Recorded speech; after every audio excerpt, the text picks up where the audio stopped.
इन्नल हम्दलिल्लाह अस्सलातु वस्सलामु अला मन ला नबिय्य बअदा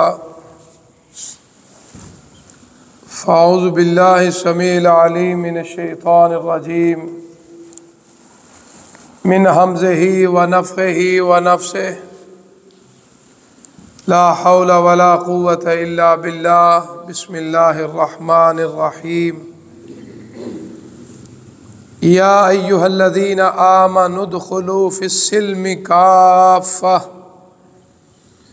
वला तत्तबिउ ख़ुतुवातिश्शैतान इन्नहु लकुम अदुव्वुम मुबीन फ़इन ज़ललतुम मिन बअदि मा जाअतकुमुल बय्यिनात फ़अलमू अन्नल्लाह अज़ीज़ुन हकीम। सदक़ल्लाहुल अज़ीम।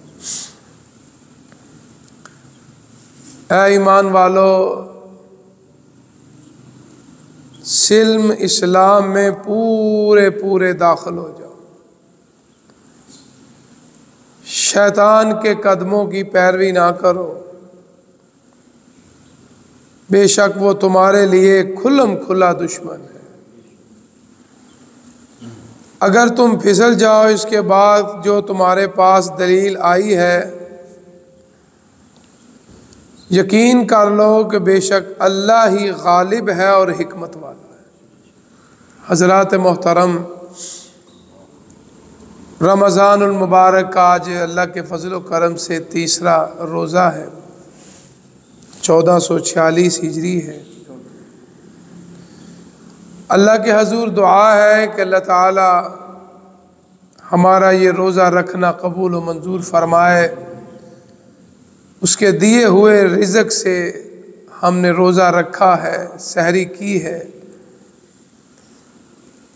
अल्लाह इसको इफ्तारी तक खैर व अफ़ियत से कबूलियत के दर्जे को पहुँचा दे। सूरह बकरा की इन 2 आयात के अंदर अल्लाह ताला ने 2 बातों का जिक्र किया है। पहली बात यह है कि इस्लाम में पूरे पूरे दाखिल हो जाओ। इसका मफ़हूम यह है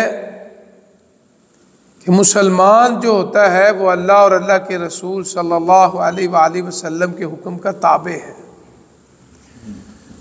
अल्लाह और अल्लाह के रसूल सल्लल्लाहु अलैहि वसल्लम के हुक्म के सामने अपनी ख्वाहिशात को दबा लेता है। आज हम जिन औलिया अल्लाह का या सहाबा किराम का या खुलफाए राशिदीन का या सहाबियात का या ताबईन या तबा ताबईन या अइम्मा किराम का ज़िक्र बड़ी अक़ीदत से करते हैं, उसकी वजह यह है कि उन लोगों ने अपने आप को इस्लाम में पूरा पूरा दाखिल किया था। अपनी ख्वाहिशात को पीछे नहीं लगे, अल्लाह और अल्लाह के रसूल सल्लल्लाहु अलैहि वसल्लम के हुक्म के ताबे हैं। हमारे लिए दुनिया कायनात में अगर कोई नमूना है, कोई मॉडल है, कोई उसवा हसना है तो जनाब मुहम्मदुर रसूलुल्लाह सल्लल्लाहु अलैहि वसल्लम के अलावा कोई नहीं है। देखो, मुझसे गलती हो सकती है, हमारे वालिदैन से हो सकती है, बड़े से गलती हो सकती है। एक दुनिया के अंदर अल्लाह ताला ने अगर किसी को मासूम बनाया है तो अपने महबूब पैगम्बर जनाब मुहम्मद रसूलुल्लाह सल्लल्लाहु अलैहि वसल्लम को बनाया। तो इसलिए इस्लाम में ये नहीं कि जो चीज़ अच्छी लगी वो मान ली, जो दिल को अच्छी ना लगी उसको छोड़ दिया। इसका नाम इस्लाम नहीं है। मुसलमान की मिसाल तो इसी तरह है। आका अलैहिस्सलातु वस्सलाम ने फरमाया कि मोमन के लिए दुनिया कैद खाना है और काफिर के लिए दुनिया जन्नत है। इसका बड़ा वसी मफ़हूम है। कैद के अंदर रहने वाले जो लोग होते हैं उनके लिए कुछ असूल, कुछ कवायद, कुछ ज़वाबित, कुछ कानून होते हैं। अपनी मर्ज़ी से ज़िंदगी नहीं गुजारते। इसलिए हम मुसलमान जो है कुरान और हदीस के ताबे रहने वाले हैं। और इसी अल्लाह फरमाते हैं कि अगर इन चीज़ों पर रहोगे, जुल्म नहीं करोगे अपनी जानों पे, तो फिर ये जितनी भी ज़िंदगी है तुम्हारे लिए नजात की ज़िंदगी बन जाएगी। आखिरत का सामान बहुत अच्छा हो जाएगा। कब्र के अंदर मेरे लिए और आपके लिए बासे सुकून और बासे खुशी हो जाएगी। सूरह अबस के अंदर अल्लाह फरमाते हैं 30वें पारे में, यौम यफ़िरुल मर्उ मिन अखी व उम्मिही व अबी व साहिबतिही व बनी। इस आयत में अल्लाह ने मेरी और आपकी ज़िंदगी के निचोड़ को बयान कर दिया। फरमाया ऐसा दिन आएगा, आदमी अपने भाइयों से बहनों से कितना प्यार करता है, कबीले से कितना प्यार करता है, ये मेरा ख़ानदान है, ये मेरी आल है, ये मेरी औलाद है। लेकिन अल्लाह फरमाते हैं क़यामत वाले दिन ये सारे अपनी अपनी होगी, कोई किसी के काम नहीं आएगा। तो जब दुनिया के बाद आखिरत में कोई काम नहीं आएगा, तो हमें भी चाहिए कि अपनी जान को बचाओ, अपने घर वालों को बचाओ। कुरान मजीद में अल्लाह फरमाते हैं सूरह तहरीम में, या अय्युहल्लज़ीना आमनू क़ू अनफुसकुम व अहलीकुम नारा। पहले अपनी जान बचाओ, फिर अपने घर वालों को बचाओ। माजरत के साथ आज हमारे यहाँ हालात बड़ी तेज़ी से बदल रहे हैं।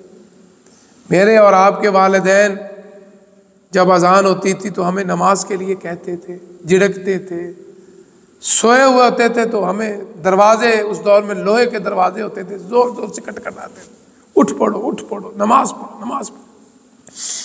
आज हमारी कैफियत क्या है? पहली बात तो ये कि हम आप खुद सुस्त हो चुके हैं। दूसरी बात ये, अगर हम खुद आ जाते हैं तो अपनी औलाद को नहीं कहते। तो इस आयत पे अमल तो ना हुआ। क़ू अनफुसकुम, इतना तो अमल कर लिया, खुद आ गया। अल्लाह ने साथ ही वअहलीकुम, अपने घर वालों को बचाओ। खामद की जिम्मे अपनी बीवी को उठाए, बीवी के जिम्मे अपने खामद को उठाए। कितना वो खूबसूरत जोड़ा होगा जो एक दूसरे को इबादत के लिए उठाते हैं, जन्नती जोड़ा होगा। और उससे आला जोड़ा जो मियाँ बीवी तहज्जुद के वक़्त मुसल्ले पे खड़े होके अल्लाह की बारगाह में तहज्जुद की नमाज़ पढ़ रहे हो। कितना अजीम ये मंजर हो सकता है कि अगर हमारे घरों में ये आ जाए। इसी तरह माँ बाप पे फ़र्ज़ है अपनी औलाद को, आप आया नमाज के लिए या रोज़ा रखने के लिए उठा है तो उनको भी उठाए, बेटा रोज़ा रख लो, फ़र्ज़ हो गया। हज़रत उमर फ़ारूक रज़ी अल्लाह ताला अन्हु के ज़माने में एक नशई था, शराबी आदमी था, बदबख्त, बेरोज़ था। उसको दुर्रे जब मारे जा रहे थे तो अमीरुल मोमिनीन फरमाने लगे, तू कितना बदकिस्मत है, हमारे घरों में नाबालिग बच्चे और बच्चियां भी रोजे रखते हैं। अल्लाह अकबर। देखो हमारा दीन में कितनी अल्लाह ने वुसअत रखी है।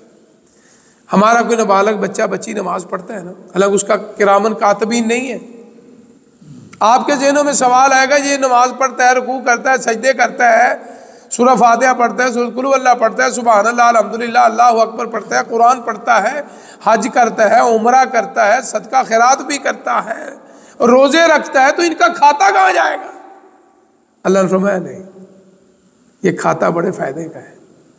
ये जो मासूम बच्चे बच्चियाँ नेक आमाल करते हैं, ये वालिदैन के खाते में तकसीम हो जाता है। अल्लाहु अकबर। देखो कितना अल्लाह का फजल है।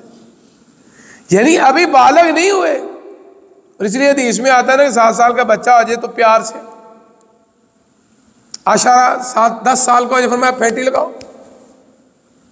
दुनिया में ज़िंदगी के 2 ही असूल हैं। अब माशाल्लाह फैक्ट्रियों के मालिक हैं या किसी दफ्तर में अफसर हैं, आपको मतहत लोग हैं ना, 2 किस्म की चीज़ें होती हैं। नंबर 1, वर्कर के अंदर शौक़ हो, मुलाजम के अंदर शौक़ हो। दूसरा, उसके अंदर खौफ हो, डर। ये 2 चीज़ें उसको काम पे उबारती है।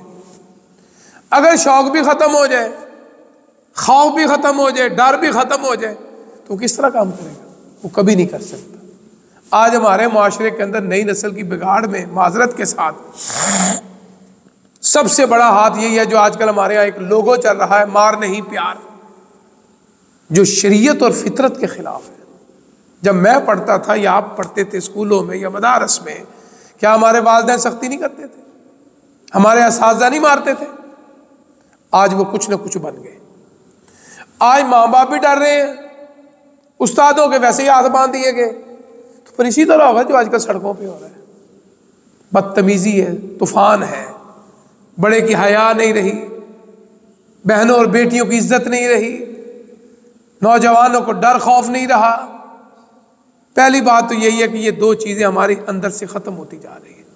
ऐ अल्लाह, खौफ तो चलो ना सही, कम अज़ कम हमारी नस्ल के अंदर शौक़ ही पैदा फरमा दे कि आका अलैहिस्सलात व मेरे वालिद मोहतरम शेखुल हदीस मौलाना आज़म जामिया सल्फिया, हमारा जामिया बहुत बड़ा फैसलाबाद के अंदर, चंद दिन पहले उस जामिया के सदर हाजी बशीर साहब, बुजुर्ग आदमी, इंसाफ मिल वाले, जो क़ज़ा इलाही से वफ़ात पा गए। मैं छोटी उम्र से अपने वालिद साहब के साथ फैसलाबाद मीटिंग के सिलसिले में जाया, अभी चंद दिन पहले मैं गया। वो बुजुर्ग इतना माशाल्लाह अल्लाह, उनसे अब चला नहीं जा रहा था, उम्र भी बहुत ज़्यादा हो चुकी थी। यानी मैंने अपनी ज़िंदगी में उनको ऐसे ही देखा, बुजुर्ग, उम्र भी माशाल्लाह मेरा 90 के से ऊपर ही होगी, थोड़ी बहुत कम, 100 के करीब होगी।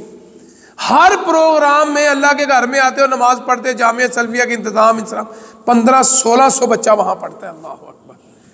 उस बुजुर्ग का कितना बड़ा सदका, अल्लाह ने माल भी दिया है, अल्लाह ने नेकी की तौफीक भी दी है, कितनी बड़ी मिल्क का वो मालिक है, कितने लोगों को रिज़्क़ अल्लाह ने उसके हाथ से सबब बनाया हुआ है। तो जो क़ज़ा इलाही से वफ़ात पा गए। मेरे वालिद साहब एक दफ़ा जामिया सल्फिया में बुखारी शरीफ का दर्स देने के लिए, प्रोग्राम के लिए गए। तो आजकल जो वहाँ शेखुल हदीस हैं, शेखुल हदीस मौलाना हाफ़िज़ मसूद आलम साहब, आपने नाम सुना होगा, वो अबू के शागिर्द थे। तो उस्ताद जब जाते हैं तो शागिर्द जो है वो लाइन बना के खड़े हैं कि हमारे उस्ताद के उस्ताद आ रहे हैं, तो वो इस्तकबाल के लिए खड़े थे। तो मेरे वालिद साहब कहते हैं कि जिस वक्त मैं जामिया सल्फिया में दाखिल हुआ तो जूता मैंने उतारा तो शेखुल हदीस हाफ़िज़ मसूद आलम साहब आगे होकर ना जूता पकड़ने लगे। बुजुर्ग थे वो भी। मेरे वालिद साहब की आदत थी, वो तालिब इल्मों से, शागिर्दों से इस तरह की खिदमत, जूता नहीं पकड़ने देते थे। वो कहते थे नहीं, आप कुरान पढ़ते हैं, हदीस पढ़ते हैं, जूता ठीक है, आपके दिल में एहतराम है। शेख हाफ़िज़ मसूद आलम साहब जिंदा है माशाल्लाह, अल्लाह उनको हयात दे। अब बुखारी शरीफ पढ़ा रहे हैं कई सालों से, वो भी कान में कहने लगे, उस्ताद जी मुझे पता है कि आप जूता किसी को पकड़ने नहीं देते, लेकिन आज मुझे पकड़ने की इजाज़त दीजिए। साथ जूता भी पकड़ रहे हैं और साथ कान में बात भी कर रहे हैं। इसलिए ये जो सामने दाएं बाएं जितने खड़े हैं ना, मैं इनको बताना चाहता हूँ कि उस्ताद का एहतराम कहाँ तक करना चाहिए। अल्लाह अकबर। ये मैं इनको सबक दे रहा हूँ। आज हम अगर अपने वालिदैन का एहतराम करेंगे तो इंशाअल्लाह मुझे अल्लाह के यहाँ कामिल यकीन है कि हमारी औलादें हमारा भी एहतराम करेंगी। अगर आज हम अपने माँ बाप के बारे में अपनी औलाद के अंदर बैठ के बदगोइयाँ करेंगे या कोई बुरी बातें करें, मेरा अब्बा है जी, मेरा अब्बा है जी, जुल्म करता रहे, ज्यादती करता रहे, फिर हमारे बच्चे जो हैं वो हमारा भी एहतराम नहीं करेंगे। आज हमारे घरों के अंदर कोई अपने बहन भाइयों के बारे में बातें कर रहा है, तेरा चाचा नहीं ठीक, तेरा ताया नहीं ठीक, तेरी चाची नहीं ठीक, तेरी ताई नहीं ठीक, तेरी फलानी नहीं ठीक, जब आप बच्चों में बैठ के ये फीड करेंगे तो क्या तवक्को रखेंगे कि वो बच्चा आपके बहन भाइयों का एहतराम करेगा? अपने घर के अंदर आप ऐसी फजा पैदा करें कि अपने माँ बाप की खिदमत उनके सामने करें, उनको पता चले कि ये मेरा माँ बाप है, मैंने भी कल को इसकी खिदमत करनी है। कल ही मुझे एक शागिर्द ने एक क्लिप भेजा, किसी प्रोग्राम में एक बुजुर्ग है, सफ़ेद दाढ़ी माशाल्लाह खूबसूरत चेहरा, कहने लगा मेरा बच्चा 11 साल से यूरोप गया हुआ है, मैं उसके दीदार के लिए तड़पता रहता हूँ, पल पल जीता हूँ, पल पल मरता हूँ। कहते हैं उसकी वीडियो ने पूरी पाकिस्तान को रुला के रख दिया। ये एक मिसाल नहीं, बहुत सी मिसालें हैं। इसमें कमी क्या है? यही आज की आयत है, या अय्युहल्लज़ीना आमनू उदखुलू फिस्सिल्मि काफ़ा। हम इस्लाम में पूरे पूरे दाखिल नहीं होते, जो चीज़ अच्छी लगी उस पर जोर कर दिया। जिस तरह आजकल हमारे यहाँ बात हो, अगर कपड़ा ऊपर है ना यहाँ तक, वो सारे इधर रखो, इधर रखो, इधर रखो, इधर रखो, इधर रखो, यानी इतनी वो सख्ती कर दे क्योंकि मैं अमल कर रहा हूँ। वो अल्लाह के बंदे, तू अमल कर रहा है तो शुक्र कर, अगले को प्यार से कह दे। बिल्कुल इस्लाम का हुक्म है ये टखना नंगा हो बस। अगर किसी का टखना नंगा है तो हुक्म हो गया, खलास। हालांकि हज़रत अबू बकर सिद्दीक रज़ी अल्लाह ताला अन्हु के बारे में आता है, उस दौर में लोग तहमत बांधते थे या चादर बांधते थे, उनका पेट बड़ा था। अल्लाह अकबर। आका अलैहिस्सलातु व फरमाया ना, जिसका कपड़ा नीचे लगता है टखने से वो गरूर तकब्बुर की अलामत है। जनाब अबू बकर सिद्दीक रज़ी अल्लाह ताला अन्हु फरमाते हैं उनका पेट बड़ा था, वो कहमत तहमत या जो भी बांधते थे वो नीचे ही चला जाता था। आजकल भी आपने देखा होगा अरब में, माशाल्लाह मेरे बुजुर्ग यहाँ बैठे हैं, अरब कौम वो जो ऊपर वो जिसको आप पाकिस्तानी तोप कहते हैं, वो तोप नहीं है, वो सौब है, जो कमीज पहनते हैं वो लंबी सी, जुब्बा जिसे आप कह लें, जो भी, हाँ जी, वो आप देखेंगे जब वो चलते हैं ना, उस जमीन पे सारा सफाई करते जाते हैं। उनकी औरतों ने जो अबाया पहना होता है, आपने कभी गौर किया? हमारे यहाँ भी औरतें अबाया पहनती हैं, उनके ऊपर होता है, जमीन पे नहीं लगता। लेकिन अरब कौम के अंदर आप देखेंगे वो अबाया जमीन पे इस तरह वो झाड़ू फेर रहे हैं। इस्लाम ने, चलो ठीक है, औरत को तो इजाज़त है कि अपने टखने को छुपा के रखे। हज़रत अबू बकर सिद्दीक़ रज़ी अल्लाह ताला के बारे में आका ने फरमाया था, आज भी है और क़यामत तक के लिए। फरमाया, मैं गवाही देता हूँ कि अबू बकर के दिल दिमाग में कोई तकब्बुर नहीं है, कि उसका पेट बड़ा है और बग़ैर इरादे के कपड़ा नीचे चला जाता है। तो इसमें तो गुंजाइश निकल आई कि अगर किसी का बग़ैर इरादे के, यानी एक इरादे के साथ हम दर्जी के पास कपड़ा लेकर जाते हैं, आप सब बेटे की सलवार लेकर आए हैं, तो ये एक मजाक की शक्ल बन गई है। ज़रूरी नहीं कि आप इतने ऊपर ले जाएं। अल्लाह के बंदो, आज तो हमारे यहाँ औरतें जो हैं उनकी, जिनको टखना बंद करने का हुक्म था, छुपाने का हुक्म, उन्होंने तो नंगा कर दिया। अल्लाह माशाअल्लाह, अल्लाह ताला हमारी बेटियों की, बहनों की इज्जतें महफूज फरमाए। बच्चियाँ आजकल पेपर देने आ रही हैं, गवर्नमेंट इकबाल है स्कूल में, तो 2-3 लड़कियां, अल्लाह ताला हर एक की बच्ची को हिदायत दे, ऐसे लगता है जैसे उन्हें नीचे सलवार ही नहीं पहनी। अस्तगफिरुल्लाह। ये हमारा मुआशरा हो गया। इधर हुक्म था छुपाने का, इधर हुक्म था नंगा करने का, तो फिर कहते हैं जी हम मुसलमान हैं। तो इसलिए अल्लाह फरमाते हैं, या अय्युहल्लज़ीना आमनू उदखुलू फ़िस्सिल्मि काफ़ा, इस्लाम में पूरे पूरे दाखिल हो जाओ। अपने नफ्स को, अपनी ख्वाहिश को दबा दो, ये काम नहीं आएगा। ये इसके अंदर शैतानी हिस्सा है, वो मुझे भी मरवाएगा, आपको भी मरवाएगा। बचना है तो कुरान ज़्यादा पढ़ो, नेकियां ज़्यादा करो, इसको दबाने की कोशिश करो, इसको शिकस्त देने की कोशिश करो, अल्लाह की जिक्र से अपनी ज़बान को तर रखो, तो इंशाअल्लाह फिर सारे काम ठीक हो जाएंगे। अल्लाह के हुज़ूर दुआ है कि अल्लाह ताला मुझे और आपको इस पर अमल करने की तौफीक अता फरमाए। अल्हम्दुलिल्लाहि रब्बिल आलमीन वल आक़िबतु लिल मुत्तक़ीन। अल्लाहुम्मा सल्लि अला मुहम्मद कमा सल्लैता अला इब्राहीम, अल्लाहुम्मा बारिक अला मुहम्मदिन व अला आलि मुहम्मदिन कमा बारकता अला इब्राहीम व अला आलि इब्राहीम इन्नका हमीदुम मजीद। अल्लाहुम्मा रब्बना आतिना फिद दुनिया हसनतन व फिल आखिरति हसनतन व क़िना अज़ाबन नार। अल्लाहुम्मा इश्फ़ि मरज़ाना व मरज़ल मुस्लिमीन। अल्लाह में छोटी बड़ी बीमारियों से महफूज फरमा, हमारे वालिदैन की कब्रों पर रहमतें बरकतें नाज़िल फरमा।